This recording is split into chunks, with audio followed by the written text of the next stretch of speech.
अच्छा स्टूडेंट, अस्सलाम वालेकुम। हम लोग क्लास में ट्री डिस्कस कर रहे थे और ट्री में हमने जो स्पेसिफिक ट्री को टारगेट किया था वो बाइनरी ट्री थी। और अब बाइनरी ट्री को हमने कई एस्पेक्ट्स की प्रिलिमिनरीज देख ली थी कि बाइनरी ट्री की डेफिनेशन क्या होती है, इसकी डेप्थ क्या होती है, इसका ब्रांच क्या होता है, उसकी बैलेंस अनबैलेंस क्या होता है, कंप्लीट बाइनरी ट्री क्या होती है। आप नेट पे गूगल पे करेंगे पढ़ने के लिए तो आपको ये चीज़ें मिल सकती है आसानी से। तो एक दफ़ा आपका रिवीजन हो जाएगा, आपको भी लिखी भी होगी। तो ये हमने बेसिकली टर्मिनोलॉजीज डिस्कस कर ली थी। अब हम मेमोरी रिप्रेजेंटेशन भी हमने इसका पढ़ लिया था।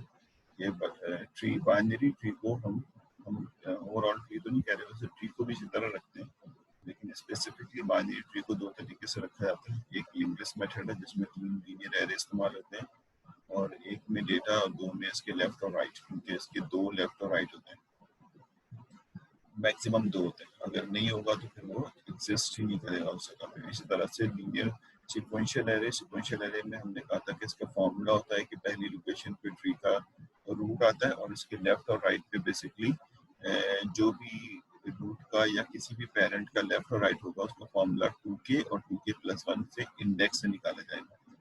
और हमने एक पेरेंट का फॉर्मूला भी डिस्कस कर दिया था, वो था k/2 और फ्लोर फंक्शन। फ्लोर फंक्शन का मतलब ये होता है कि आप उसको नीचे की तरफ लेके जाएंगे, यानी डेसिमल पे लेके जाएंगे, लेकिन अगर 9.9 भी होगा तो 9 कर देंगे उसको। उस बेसिस पे हमने कहा था कि ये इसलिए जरूरी है कि हमने इसके एल्गोरिथम लिखने। उसके बाद ये इसको कहा था कि इस तरह के एग्जाम्पल्स हमने आपसे भी कराई थी, हमने भी की थी। ये सिक्वेंशियल एरे में स्टोर करें तो आपने स्टोर करके बता दें। इसकी बेसिकली वर्थ सिक्वेंशियल एरे में किसी भी डेटा को रखने की जरूरत होती है जब वो कंप्लीट या बैलेंस हो, ताकि वेस्टेज ऑफ मेमोरी कम से कम हो। अगर ये कंप्लीट, अभी देखें इस कंडीशन में ये कंप्लीट नहीं है। अभी कंप्लीट इसलिए नहीं है कि आपने एक नया, देखें सवाल एग्जाम में आ सकता है, इसलिए आपको इस बारे में अच्छी तरह पता होना चाहिए कि ये इस वक्त कंप्लीट इसलिए नहीं है कि ये वाला जो 77 है इसका लेफ्ट क्रिएट होने से पहले नया लेवल क्रिएट हो गया। हमने कहा था ये पॉसिबल नहीं है। कंप्लीट बाइनरी ट्री वो होती है जिसमें आप हर नोड को लेफ्ट साइड से इंसर्ट करें और न्यू लेवल क्रिएट करने से पहले अपर लेवल के सारे नोड इंसर्टेड होने चाहिए sequential left to right order के अंदर। तो इसलिए हम कह सकते हैं कि ये कंप्लीट तो नहीं है, लेकिन फिर भी इन्होंने इसको सिक्वेंशियल, अच्छा ये ऐसा नहीं, मैंने ये नहीं कहा कि अगर कंप्लीट बाइनरी ट्री नहीं होगी तो सिक्वेंशियल में रख नहीं सकते, रख तो सकते हैं, तो कुछ वेस्टेज होगा, उस वेस्टेज को बेसिकली हम यहाँ पे कॉम्प्रोमाइज करेंगे।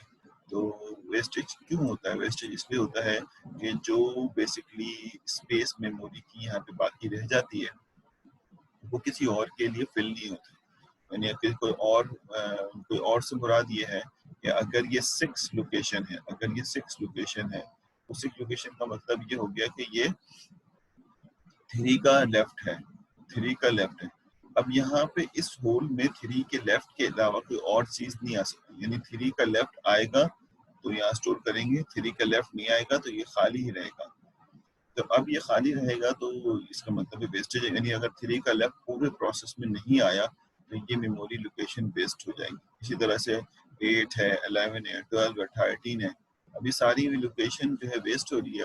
अगर ये किसी के लेफ्ट या राइट है और ये अगर एग्जिस्ट ही नहीं करें पूरे प्रोसेस में तो ये बेसिकली ज़ाया हो जाएंगे। इसके बरक्स जो हमारा लिंग्विस्ट है उसमें भी स्पेसेस होती हैं, यानी एक्स्ट्रा अवेलेबल स्पेसेस होती हैं, लेकिन वो जब कोई नया नोड आता है तो कोई भी स्पेस किसी के लिए एलोकेट हो जाती है। तो ये एडवांटेज है कि कभी कोई किसी के लिए फिक्स नहीं होता, तो वहाँ पर हम स्पेस जो है वो ज़ाया होने से बचा लेते हैं। तो नॉर्मली बाइनरी ट्री को हम कंप्लीट या क्या कहते हैं उसको, बाइनरी ट्री को कंप्लीट या बैलेंस बनाते हैं, तो इसलिए हम सिक्वेंशियल एरे में स्टोर करते हैं। और अगर बाइनरी ट्री बैलेंस नहीं है या कंप्लीट नहीं है तो फिर हम उसके अंदर एक मेथड लगाते हैं जिसको कहते हैं APL। इसी वजह से लगाते हैं कि वो बैलेंस रहे।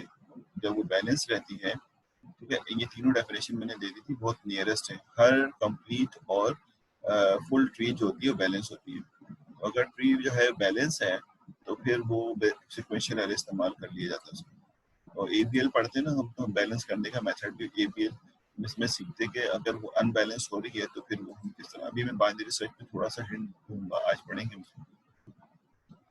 अब सवाल अगला ये रेज होता है कि हमारे पास अगला सवाल ये रेज होता है कि हम अगर किसी ट्री में ट्रैवर्स करना चाहें, यानी मैं डेटा कलेक्ट करना चाहूँ, जैसे हम एरे में तो हमारे लिए आसान होता है ना एरे डेटा कलेक्ट करना। डेटा कलेक्शन का मतलब होता है ट्रैवर्सन, ट्रैवर्सिंग। यानी अगर लीनियर एरे है तो लीनियर एरे में हमारे पास ये ऑप्शन होता है कि अगर मैं सबके पास जाना चाहता हूँ और देखना चाहता हूँ कि सबके पास कितने पैसे हैं या कि क्या इनकी आईडी नंबर क्या है, तो आप एक एक के पास मूव करते हैं, पहले इसके पास, फिर इसके पास, फिर इसके पास। तो बहुत आसान है, सिक्वेंशियल ऑर्डर में इसकी तरह आगे की तरफ बढ़ जाते हैं। ठीक है, इसी तरह लिंक लिस्ट में भी सिक्वेंशियल ऑर्डर में आगे ट्रैवर्सिंग जिस जिस डेटा स्ट्रक्चर में अप्लाई होती है, क्योंकि हमें स्टैक और क्यू में ट्रैवर्सिंग की जरूरत ही नहीं है, लेकिन जिस जिस डेटा स्ट्रक्चर में ट्रैवर्सिंग की जरूरत है, जैसे एरे है, लिंक लिस्ट है, तो वो सिक्वेंशियल ऑर्डर में आगे की तरफ बढ़ जाए। इसमें नंबर ही सिक्वेंशियल होता है 1 2 3, और जो हमारे पास लिंक लिस्ट होता है वो नोड सिक्वेंशियल तो नहीं होते, लेकिन हम उसको बेसिकली नेक्स्ट पॉइंटर से जो है वो टारगेट करते हैं और अगले नोड की तरफ जो है मूव कर जाते हैं इस तरह से। और क्योंकि लीनियर है इसलिए हमें इसमें मूवमेंट जो है वो आसान है, इसकी लीनियर होने की वजह से इसकी मूवमेंट जो है काफी इजी हो जाती है। तो अब अगर हमारे पास किसी के बरक्स, अच्छा अब मूवमेंट एक एक नोड पे इसलिए, जैसे मिसाल के तौर पे एवरेज निकालना हो, यानी मिसाल के तौर पे किसी तमाम डेटा का सम निकालना हो या ऑड पोजीशन का सम निकालना, इस तरह की कोई भी काम करने हो तो हमें ट्रैवर्सिंग करनी पड़ती है। तो अगर हमारे पास बाइनरी ट्री है, चाहे फुल हो चाहे, अब हम फुल और कंप्लीट और किसी चीज की बात नहीं कर रहे, तो हम कह रहे हैं कि हमारे पास अगर बाइनरी ट्री है, बाइनरी का मतलब है मैक्सिमम 2 नोड अगर है, मिसाल के तौर पे हम यहाँ पे छोड़ के यहाँ पे आगे चले जाते हैं, अब ये ना ये अब ये कंप्लीट बाइनरी ट्री नहीं है, क्योंकि लेफ्ट साइड को छोड़ दिया हमने, राइट साइड को फिल कर दिया, लेकिन बाइनरी ट्री तो है ना। अब अगर मैं यहाँ से इसके अंदर ट्रैवर्स करना चाहता हूँ, यानी इसके हर नोड पे जो डेटा है, मिसाल के तौर पे 1 5, ठीक है, 9 16 20, इस तरह का जो भी डेटा है 11, तो मैं इसको कलेक्ट करना चाहता हूँ। तो जब तक इस नोड पे जाऊंगा नहीं, इनका डेटा कलेक्ट थोड़ी होगा, तो इन पे जाने के बाद डेटा कलेक्शन जो है वो की जाएगी। तो आप जब इसके अंदर जाएंगे और एक एक नोड को देखेंगे और एक एक नोड के देखने के बाद उसको कलेक्ट करेंगे, तो फिर आपको डेटा मिलेगा। यानी मैं कहूँ कि सारे डेटा का मीन निकाल लें, तो सारे डेटा का मीन निकालने के लिए, सारे डेटा का मीन निकालने के लिए आपको सब नोड पे जाना पड़ेगा, उन डेटा को लेना पड़ेगा और उसके बाद उसको ऐड ऑन करना पड़ेगा। अब कोशिश ये होती है कि हम किसी नोड पे 2 दफा मूव ना करें, क्योंकि ना, यानी एक ही दफा जाए और उसका मसला हो जाए, दूसरी दफा उस पर जाने की जरूरत ना हो, तो या 3 दफा जाने की जरूरत ना हो, मतलब कम से कम उसके अंदर मूवमेंट करें। तो कहता है कि अब अगर मिसाल के तौर पर हम 1 पे खड़े हैं और यहाँ पर अहमद साहब ये सोचते हैं कि मैं 1 के बाद राइट साइड पे चले जाऊंगा, ठीक है, 1 के बाद राइट साइड पे चले जाऊंगा, और उसके बाद फिर मुझको समझ नहीं आया, कहने का उसके बाद हम इसी नोड का लेफ्ट साइड कलेक्ट कर लेंगे, पहले राइट किया फिर लेफ्ट, और उसके बाद फिर 9 का राइट करेंगे, फिर इसका लेफ्ट, फिर इसका लेफ्ट। अब ये एक रैंडम सा मेथड बन जाएगा, ठीक है ना। और इसी तरह से अगर कोई दूसरा स्टूडेंट ये सोचे कि नहीं मैं ये नहीं करता, मैं राइट पे जाऊंगा और उसके बाद फिर अगला भी उसके भी राइट पे चला जाऊंगा और उसके भी राइट पे चला जाऊंगा, तो ये एक दूसरा मेथड है। कि अब हमें ढूंढना ये है कि इसके अंदर ट्रैवर्स करने का बेस्ट मेथड कौन सा है, जो कम से कम टाइम में, कम से कम मूवमेंट के अंदर सारे नोड को ट्रैवर्स कर। समझे मेरी बात? ट्रैवर्स का मतलब यानी इसके अंदर अगर मूवमेंट करनी हो तो कम से कम नोड के अंदर जो है उसको मूव करके हमें बता दे। ये तो समझ में आ रहा होगा तुम्हें? तो यानी अब मूवमेंट करने के बहुत सारे तरीके हो जाएंगे। अगर मैं सब पे इंडिविजुअल छोड़ दूं अपने स्टूडेंट पे कि आप इसके अंदर मूवमेंट करें, तो मूवमेंट करने के बहुत सारे डिफरेंट तरीकेकार अख्तियार हो जाएंगे। उसमें से हमें ये नहीं पता चलेगा कि कॉस्टली कौन सा है, यानी कौन ज्यादा कॉस्ट का है, कौन कम कॉस्ट का है। तो उसके लिए बेहतर ये होता है कि हम किसी ज़ाहिर मेथड की तरफ जाएं, कोई एक स्टैंडर्डाइज तरीके के ऊपर हम काम करें। तो लोगों ने इस पे काम किया और जो बहुत सारे तरीकों थे उसमें से 3 मेथड जो हैं वो एक जैसे ही हैं और एक जैसी कॉस्ट के हैं। कॉस्ट कहते हैं कंप्यूटेशनल कॉस्ट, ठीक है। तो 3 मेथड को स्टैंडर्डाइज कर दिया, यानी अब जब भी आप बाइनरी सर्च ट्री में ट्रैवर्स करेंगे, ये बाइनरी सर्च ट्री होना जरूरी है, तो बाइनरी सर्च ट्री में ट्रैवर्स करेंगे तो आप 3 मेथड अडॉप्ट कर सकते हैं जो सबसे लोएस्ट कॉस्ट की, यानी इससे लोएस्ट कॉस्ट में आप बाइनरी सर्च ट्री में ट्रैवर्स नहीं कर सकते कंप्यूटेशनल कॉस्ट में। जिसमें से पहला जो है वो है प्री ऑर्डर ट्रैवर्सल, दूसरा है इन ऑर्डर ट्रैवर्सल और तीसरा है पोस्ट ऑर्डर ट्रैवर्सल। इसको मैं भी समझाऊंगा। प्री ऑर्डर को हम कहते हैं NLR, ये भी पढ़ लेना। NLR node left right, node N पर नोड लेफ्ट राइट। फिर है इन ऑर्डर, इन ऑर्डर का मतलब होता है LNR, ठीक है, लेफ्ट नोड और राइट, यानी पहले लेफ्ट को रीड करो फिर नोड को रीड करो। इस तरह याद करना आसान नहीं होती। इन ऑर्डर के मुकाबले में LNR पढ़ना ज्यादा आसान है, यानी याद करना समझना। तो और तीसरा है पोस्ट ऑर्डर, पोस्ट ऑर्डर है LRN, लेफ्ट राइट और उसके बाद नोड। तो ये 3 मेथड तीनों से निकले हैं। इससे हमें आसानी ये होगी कि हम जब इसको पढ़ेंगे तो मैं जब NLR कहूंगा तो आपके भी समझ में आएगा कि बात क्या, यानी इस वाले मेथड में प्री ऑर्डर में पहले नोड रीड होगा, फिर उसके बाद उसका लेफ्ट रीड होगा और फिर राइट रीड होगा। और हर जगह पे ऐसे ही होगा।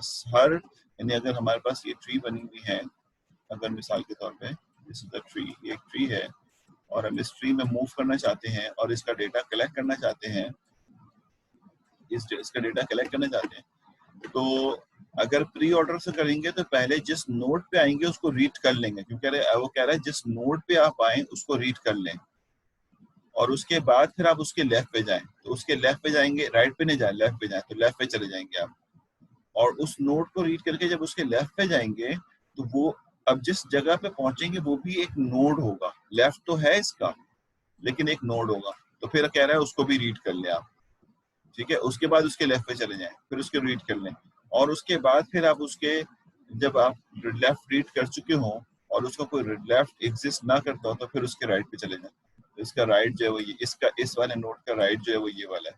तो ये मैं अभी समझाता हूँ, अभी आप इस पे आएंगे बताओ। और इस तरह से LNR जो है वो पहले लेफ्ट रीड का होगा, फिर नोट रीड होगा, फिर राइट रीड होगा। और पोस्ट ऑर्डर में पहले लेफ्ट रीड होगा, फिर राइट रीड होगा और फिर नोट रीड होगा। अगर आप इसको देखें तो ये आसान है याद करना। प्री ऑर्डर का मतलब है, जैसे आप कहते हैं मोबाइल की बात करते हैं तो आप कहते हैं कि प्री पेड आपने मोबाइल के वो लिए हुए जो स्क्रैच कार्ड से होते हैं, और एक होता है पोस्ट पेड जो कि बाद में पे किया जाता है। इन ऑर्डर का तो कोई पेमेंट नहीं होता। तो आपने कहा प्री पेड, प्री का मतलब है ये नोट के हिसाब से, प्री माने नोट पहले होगा फिर लेफ्ट आर होगा, इन ऑर्डर यानी बीच में, तो नोट बीच में होगा और उसके दोनों तरफ लेफ्ट और राइट होंगे। पोस्ट ऑर्डर यानी बाद में, यानी नोट बाद में होगा और लेफ्ट और राइट पहले होंगे। तो इस तरह से उसको हम लोग यहाँ पे मेमोराइज करते हैं ताकि आगे जो है वो आसानी हो और ये समझ आएगा क्या बात हो रही है, ठीक है।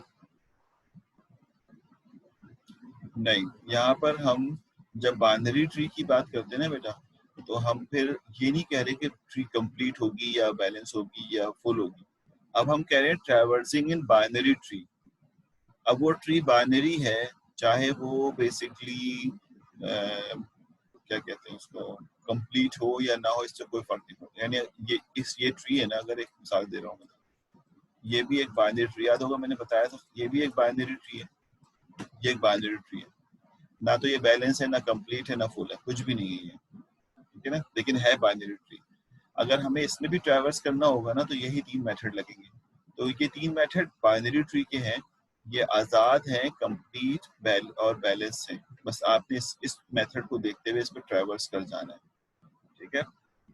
उसको बैलेंस बनाना चाहते हैं तो आप खुद से उसको AVL पढ़ें, AVL पढ़ेंगे तो ये बैलेंस बनना आपको आ जाएगा। तो ये मैं थोड़ा बहुत हिंट दूंगा आपको जब हम अभी ये इसके बाद ही शुरू करेंगे, ट्रैवर्सिंग के बाद ही वाला मेथड शुरू करेंगे, ठीक है बेटा।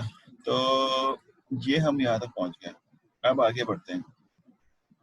जब आगे जाएंगे तो अब वो हमें सिखाएगा तीनों मेथड को सॉल्व करना। तीनों मेथड की डेफिनेशन बताएगा, मैंने बता दिया आपको कि एन एल, देखिए प्री ऑर्डर में क्या कह रहा है, N L R, process the root, यानी पहले रूट को प्रोसेस करें, traverse the left subtree of R in the pre order, और उसके बाद लेफ्ट पे चले जाए, traverse the right subtree of the R in the pre order, और उसके बाद राइट पे आ जाए। मतलब एक बहुत आसान सी बात है, पहले नोड को, नोड यानी रूट, जो भी रूट है, पेरेंट, रूट से अच्छा लफ्ज है पेरेंट, पहले आप पेरेंट को प्रोसेस करें, नोड मींस वो उस पेरेंट को प्रोसेस करें, उसके बाद लेफ्ट को करें, फिर राइट को करें। ये इन्होंने यहाँ 3 वर्ड में लिख दिया है। इसी तरह से नीचे भी अगर जाएं तो यही चीज लिखी हुई है, आप बगैर याद किए इसकी डेफिनेशन लिख सकते हैं। मैं ये जो कहता हूँ ना बगैर, अब एल एन आर, तो आप क्या लिखेंगे, प्रोसेस द लेफ्ट फर्स्ट, यानी आप पहले लेफ्ट को प्रोसेस करें, ठीक है ना, traverse the left subtree of R in order format, process the root, और उसके बाद रूट को प्रोसेस करें, traverse the right subtree of R in the node, और उसके बाद नोड की तरफ यानी राइट नोड की तरफ, यानी प्रोसेस रूट का मतलब ये होता है, यानी अब आपको लग रहा होगा कि सर तो कैसे लेफ्ट, तो यानी आप सबसे कीप लेफ्ट जाते रहें और उसके बाद जहां जाके रुक जाए उसको नोड ही कहते हैं, उसको प्रोसेस करते हैं। मैं भी समझाऊंगा तो आपको समझ में थोड़ा सा ज्यादा आएगा, अभी हमने इसको सवाल सॉल्व किया नहीं है।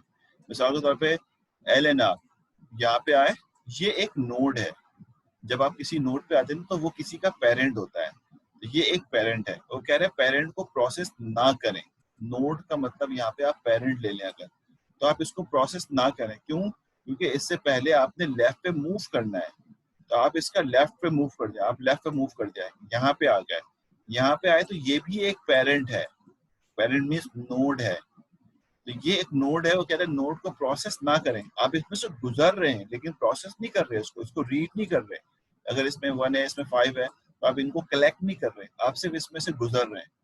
कह रहे हैं उसके भी लेफ्ट पे चले जाएं, आप इसके लेफ्ट पे चले गए, ये लेफ्ट पे आ गए, लेफ्ट पे आने के बाद आपने कहा कि ये 7 है, और इसके भी लेफ्ट पे आने के बाद यहाँ आ गए, तो कह रहे हैं ये भी एक पेरेंट है, अब इसके भी लेफ्ट पे चले जाएं, अगर इसके लेफ्ट पे नहीं जा सकते हैं और कोई डेटा नहीं है तो it means this is a node, node तो ये भी था लेकिन इस नोड को प्रोसेस कर लो, यानी 7 प्रोसेस होगा सबसे पहले, और उसके बाद फिर आप जाएं, ये क्योंकि ना तो इसका लेफ्ट है ना इसका राइट है, तो इसका मतलब है ये खुद किसी का लेफ्ट था इसलिए प्रोसेस हो गया, लेकिन सबसे पहले जो किसी का लेफ्ट है सबसे पहले वो प्रोसेस हुआ है, इसका लेफ्ट था इसका लेफ्ट था, इस नोड से पहले इसका लेफ्ट प्रोसेस हुआ, ठीक है, वो ये कह रहा है प्रोसेस द रूट, ये किसी का रूट है, ये अपना रूट है लेकिन किसी का लेफ्ट है, और फिर वापस आएंगे और इसका जब वापस इसके पास आएंगे तो ये नोड है, अब कह रहा है कि पहले जो भी नोड आप जिसको कंसीडर कर रहे हैं पहले उसका लेफ्ट प्रोसेस करें फिर उसका राइट प्रोसेस करें, यानी जो भी नोड आप कर रहे, तो ये वाला नोड अगर मैंने कंसीडर किया हुआ है तो पहले इसका लेफ्ट प्रोसेस किया, फिर उस नोड को प्रोसेस करो यानी 5 को, और फिर उसके राइट पे जाओ, तो फिर उसके राइट पे जाएंगे तो 8 आएगा, यानी इस पूरे तीन एलिमेंट के दरमियान देखा जाए तो पहले लेफ्ट प्रोसेस होगा, फिर नोड प्रोसेस होगा, और फिर उसके बाद राइट प्रोसेस होगा, समझदारी बात है। और अगर इस 1 के लिहाज से देखा जाए तो 1 के लिहाज से अगर हम देखें तो मेरे भाई सबसे पहले जो है ये पूरा ये प्रोसेस होगा, क्योंकि ये 1 का लेफ्ट है, ये सारा प्रोसेस हो गया, उसके बाद फिर 1, क्योंकि देखिए नोड से पहले उसके लेफ्ट प्रोसेस होंगे, तो 1 का ये पूरा तीनों नोड इसके लेफ्ट है, तो ये तीनों प्रोसेस हो गए, उसके बाद 1 प्रोसेस होगा, उसके बाद राइट पे आएंगे, मिसाल के तौर पर 10 है या 22 है तो फिर उसके बाद 22 प्रोसेस होगा। तो इसका मतलब ये होता है कि हर नोड पे आने के बाद LNR लगे, यानी अगर यहाँ पर है तो LNR ढूंढो, यहाँ पर आ गए है तो LNR ढूंढो, यहाँ पे आ गए हो तो LNR ढूंढो, हर नोड पे LNR लगेगा। अगर आप इसको गौर से देखें ना तो ये एक रिकर्सिव काम है जो हमने पढ़ लिया। रिकर्सिव का मतलब यहाँ पे LNR का रिकर्सिव लगा दो और कॉल कर लो इसको, यहाँ पे LNR का रिकर्सिव लगा दो, कॉल कर लो इसको, और इस तरह से बैक ट्रैक करके आंसर निकालो। तो हम इसको रिकर्सिव एल्गोरिथम में ही कोशिश करेंगे लिखना, ताकि आपको रिकर्सिव भी समझ में आए मजीद फर्दर एप्लीकेशन कैसे हो। सिमिलरली अभी मैं सवाल सॉल्व करूंगा तो मैं काफी बेहतरी आएगी इसमें। Post order traverse the LRN, यानी आप किसी भी नोड पे जाएंगे तो उससे पहले उसका लेफ्ट और राइट सॉल्व हो जाना चाहिए। आप जिस नोड पे होंगे उसका लेफ्ट और राइट प्रोसेस हो चुका हो। हाँ मैं बताता हूँ, रिटर्न आएगा। रिटर्न आने के लिए हम पोर्ट लिखेंगे इसका, वो समझाता हूँ किस तरह आएगा। वो तो जब एल्गो की तरफ जाएंगे तो वो आपको समझ आएगा। अभी तो मैं इनफॉर्मली ट्रेसिंग करूंगा ताकि आपको समझ आएगा किस तरह से ये काम करता है। इनफॉर्मली ट्रेसिंग यानी हम इसको ट्रेस करके जाएंगे। अब मिसाल के तौर पर ये डेटा है, मैं समझाता हूँ, आपको समझ नहीं आया तो पूछिएगा, फिर मैं आपसे भी सॉल्व कराऊंगा। अभी मैं आपको सिर्फ डायग्रामेटिक वे में समझाऊंगा, फिर एल्गोरिथमिक वे में समझाऊंगा। दोनों तरीके समझना इसलिए बेहतर है कि आप डिस्क्रिप्शन लिखने आती हो, डिस्क्रिप्शन कहते हैं किसी। अच्छा जी, आप आए और आपने कहा कि हम जो है वो इसको मैं सॉल्व करना चाहता हूँ मेरे भाई। ये देखो, ये बाइनरी ट्री है, ना बैलेंस है, ना कंप्लीट है, ना फुल है, एक बाइनरी ट्री है बस। तो वो कहता ये है कि इस बाइनरी ट्री को आप सबसे पहले हम बात करते हैं इन ऑर्डर वाली, ठीक है। आप जो है वो इन ऑर्डर में सॉल्व कर लें।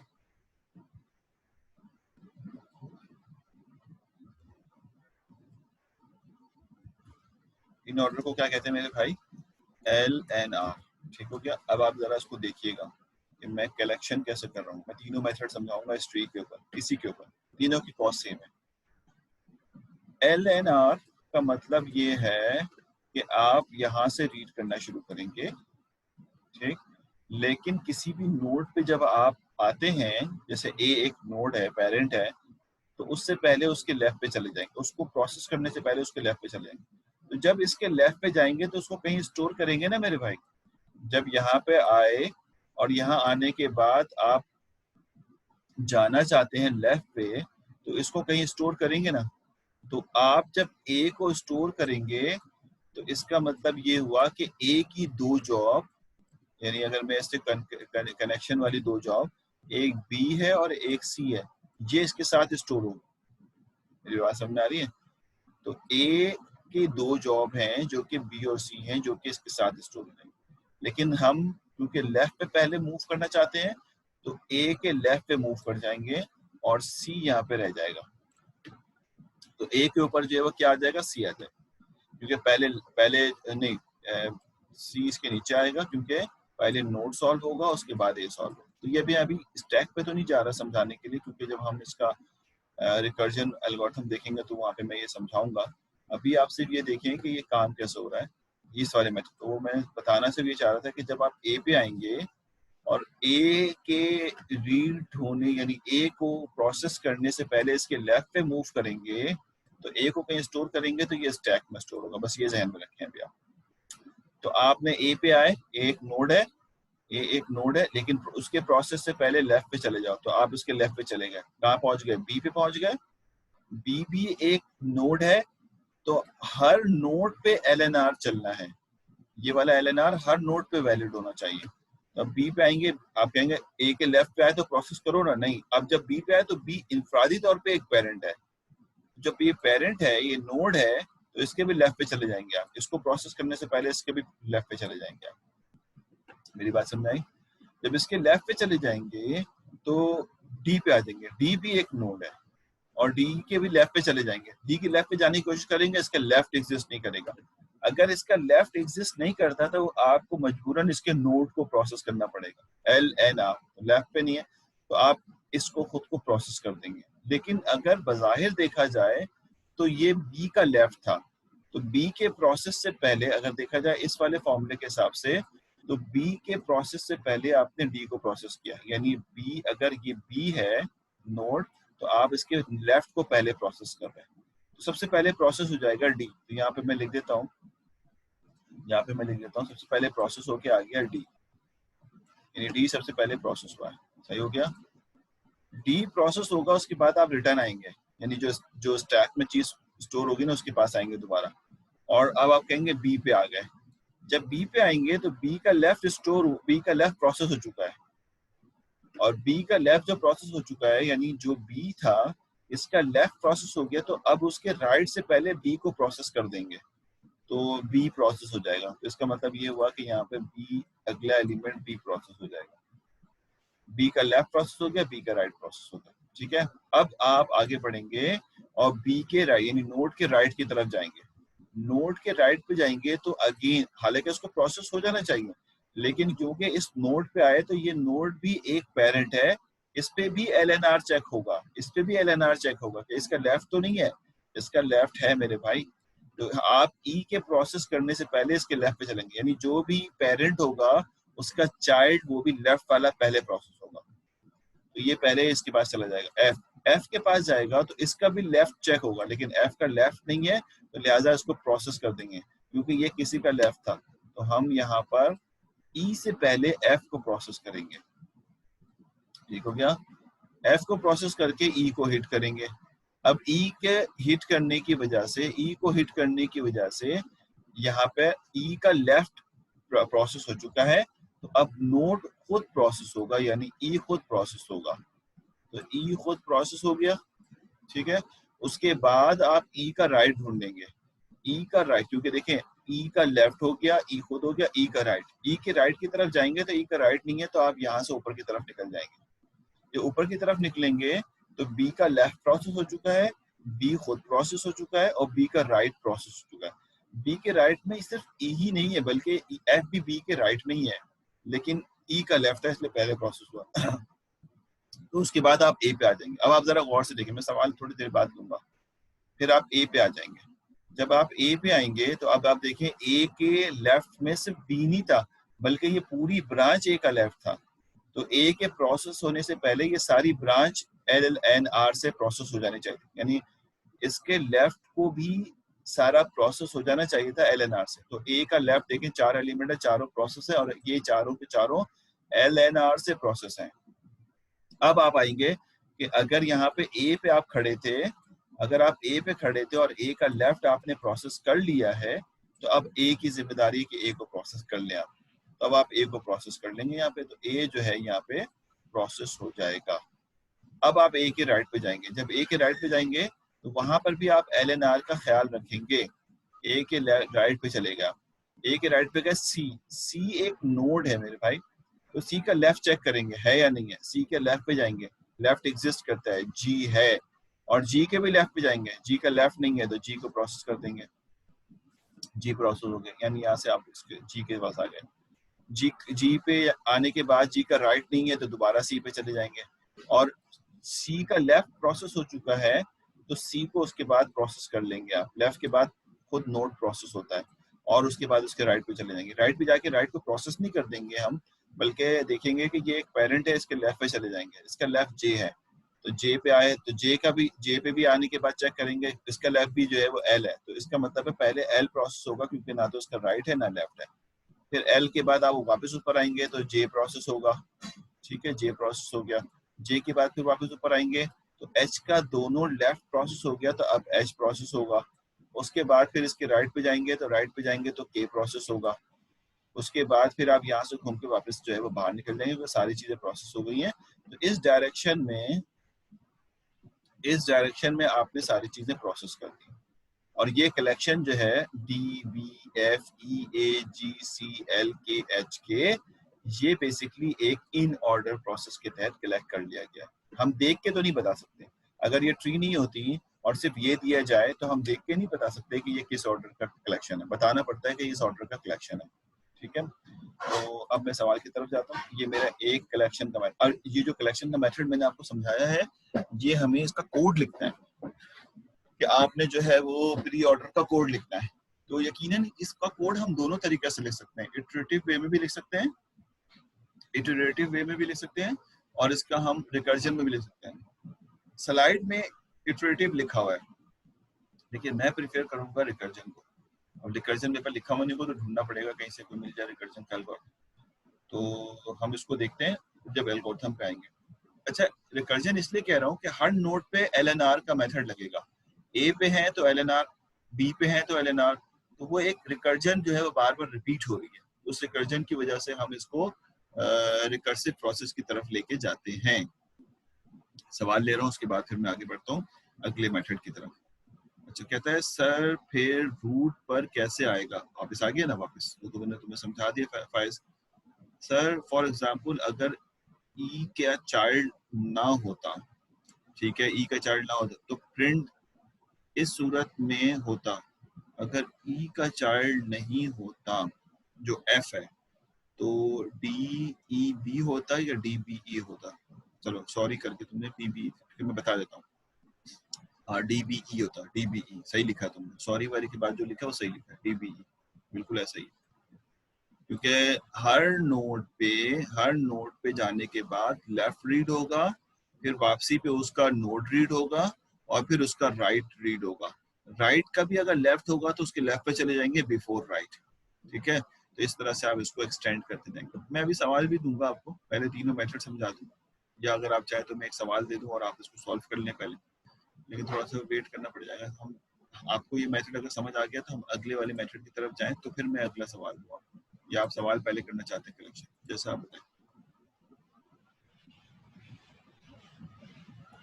जी दूँ सवाल, कलेक्शन करोगे पहले या पहले मैं अगला मेथड समझा दूँ? सवाल दे, ठीक है, मैं आपको एक क्वेश्चन देता हूँ, बहुत आसान है। आप मैं खुद बना रहा हूँ यहाँ पे, आपको 1 मिनट में कर दें ताकि आपको इन ऑर्डर की तसल्ली हो जाए कि आपको समझ आ गया। हाय 2 लोगों ने 2 बात बता दी। चलो अब सवाल के लिए मैंने तैयारी कर ली है अब्दुल रहमान, तो आप सवाल सॉल्व कर लें, ठीक है। चलिए भाई, मैं ट्री बना रहा हूँ, आप उसको इन ऑर्डर में कलेक्ट कर लें डेटा, ठीक। यानी मिसाल के तौर पे पहले है ए बी, एक ही एलिमेंट पे लिखता हूँ वरना फिर आप कंफ्यूज हो जाएंगे। पहला है मिसाल के तौर पे एस,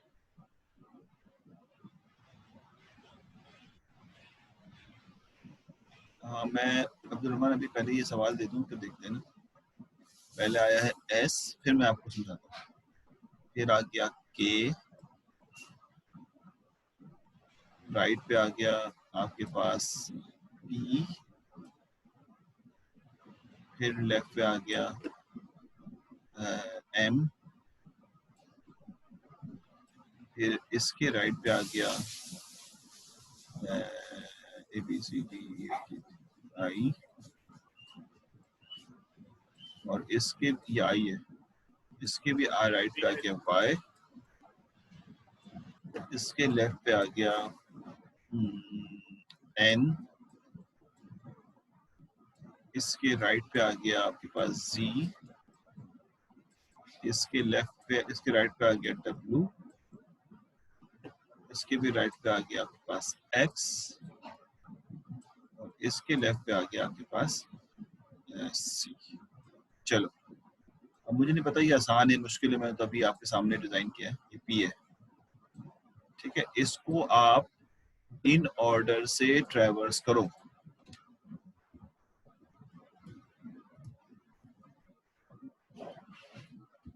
इन ऑर्डर से, इन ऑर्डर कहलाता है एल एन आर, ठीक है। और कलेक्शन का आंसर इसके चैट पे दे देना, फिर मैं जब तक अब्दुल रहमान और वो लोग जो देर से आए उनको मैं समझाता हूँ। अच्छा अब्दुल रहमान और दूसरे स्टूडेंट, बेसिकली हम, मैं शॉर्ट शॉर्ट बता रहा हूँ, ज़ाहिर है हमने 1 घंटे की, आधे घंटे की क्लास ले ली है कौन घंटे, तो पूरा तो नहीं बता सकता, शॉर्ट शॉर्ट समझाता हूँ क्या करना चाहते हैं। तो बेसिकली हम लोग ये चाहते हैं कि जो हमारा बाइनरी ट्री है उसके अंदर ट्रैवर्स करें। बाइनरी ट्री में ट्रैवर्सिंग जो है वो बेसिकली ऐसी है कि आपको पता हो कि किस ऑर्डर में ट्रैवर्स करना है। यानी अगर मैं आपको इंफरादी तौर पर बोलूँ तो आप भी कंफ्यूज होगे कि मैं एस पे खड़े होके पी की तरफ जाऊं या के की तरफ जाऊं, और पी के आने के बाद एन की तरफ जाऊं, एस की तरफ जाऊं, तो इस वाले की तरफ कब जाऊंगा। तो वो एक रैंडम मेथड हो जाएगा जो आप अडॉप्ट करोगे और उसका ही एल्गो लिखोगे। तो इसके लिए साइंटिस्ट ने काम किया और इसके अंदर ट्रैवर्सिंग के 3 मेथड जो हैं वो स्टैंडर्डाइज कर दिए कि कम कंप्यूटेशनल कॉस्ट में ये 3 मेथड, यानी इससे कम कंप्यूटेशनल कॉस्ट के अंदर आप ट्री के अंदर ट्रैवर्स नहीं कर सकते। ये बात समझे? यानी अगर आप अपना कोई मेथड लगाते हैं बेस्ट है, लेकिन उसकी कंप्यूटेशनल कॉस्ट जो ये 3 तरीके दिए जा रहे हैं इससे कम नहीं हो सकती। यानी ये 3 तरीके, और एक तो ये स्टैंडर्डाइज भी है और कम उसमें से 3 मेथड कौन से, इन ऑर्डर, प्री ऑर्डर और पोस्ट ऑर्डर। अभी हम इसमें से पहले ही मेथड पढ़ रहे हैं इन ऑर्डर। इन ऑर्डर का मतलब होता है LNR, यानी रीडिंग कैसे करेंगे। यानी जब आप इससे शुरू करेंगे तो आप सबसे पहले S से शुरू करने के बाद कहाँ जाएंगे, P पे जाएंगे, K पे जाएंगे। तो कह रहा है आप S से शुरू करेंगे तो आप S को रीड भी नहीं करेंगे, प्रोसेस नहीं करेंगे। यानी अगर आपने क्यूमुलेटिव सम करना है तो S को शामिल नहीं करेंगे, अभी S को स्टैक में स्टोर कर देंगे। और जिस नोड पे आप, नोड का मतलब होता है पेरेंट, यही मैंने अभी बताया था, जिस नोड पे आप खड़े हैं उसको प्रोसेस करने से पहले आप उसके लेफ्ट पे चले जाएंगे। तो इसका मतलब है कि इस S को रीड करने से पहले आप उसके लेफ्ट पे चले जाएंगे। और जब K पे आएंगे तो K खुद एक पेरेंट है, ठीक है। तो ऐसा ना समझे कि S के लेफ्ट पे आए, यानी ये वाला नोड S था, S के लेफ्ट पे आए और लेफ्ट जो है K प्रोसेस करो, नहीं। आप जिस नोड पे आते हैं वहां पर LNR जिंदा हो जाता है और आप इसकी इंपॉर्टेंस को बेसिस पे काम करते हैं। तो जैसे ही आप इसके लेफ्ट पे आए, K पे, जो कि S का लेफ्ट था, लेकिन यहाँ पर दोबारा से K एक नोड बन गया और आपको कहा गया कि इस पे आ गया तो LNR को अप्लाई करो, तो K के लेफ्ट पे आ जाएंगे आप दोबारा। तो K का लेफ्ट का है M। तो उस वक्त तक ये इस तरह चलता रहेगा जब तक कि आप उस नोड तक ना पहुंच जाएं जिसका लेफ्ट एग्जिस्ट ना करता हो। तो उसके बाद आप M पे आ गए, तो M पे जब आएंगे तो M पे भी LNR जिंदा हो जाएगा। तो M का लेफ्ट ढूंढेंगे, लेकिन M का लेफ्ट नहीं है। M का लेफ्ट नहीं है, M का लेफ्ट नहीं है, इसका मतलब है N को लेफ्ट नहीं है, तो इसका मतलब है इसके नोड को प्रोसेस कर दो। नोड प्रोसेस होने के बाद आपको राइट पे लेके जाएगा, और जब राइट पे जाएंगे तो हर राइट पे LNR जिंदा हो जाएगा। इसका मतलब क्या हुआ, जिस नोड पे आप जाएंगे उस नोड पे LNR को आपने जो है वो रिप्रेजेंट करना। तो जब आप जो इतनी बात मैंने बताई है ना, उसको अपने पास रखो, ताकि जब मैं ये वाला सवाल सॉल्व कराऊँ ना, अच्छा ये 1 मिनट रह गया है, तो मैं इसकी तस्वीर ले लेता हूँ ना। तो जब मैं, क्योंकि मैं अभी सवाल सॉल्व करा दूंगा तो जो लोग सर कर रहे हैं वो लोग फिर मुश्किल में आ जाएंगे, तुमको समझ आ जाएगा पहले से। तो मैंने ये सवाल जो लिखा है ना, इसको तुम अभी कर सकते हो तो ठीक है, नहीं कर सकते तो छोड़ दो। मैं अभी थोड़ी देर बाद जब आंसर्स आने शुरू हो जाएंगे तो मैं इसको कलेक्ट कर दूंगा, तो तुम्हें उसमें ज़्यादा समझ में आ जाएगा, ठीक है। तो मैं 2 मिनट दे रहा हूँ, 1 मिनट बाद तो वैसे ही बंद हो जाएगा ये। 1 मिनट 19 सेकंड रह गया, देखते हैं फिर उसके बाद मैं समझाता हूँ। मैंने इसको कॉपी कर लिया, वेट कर।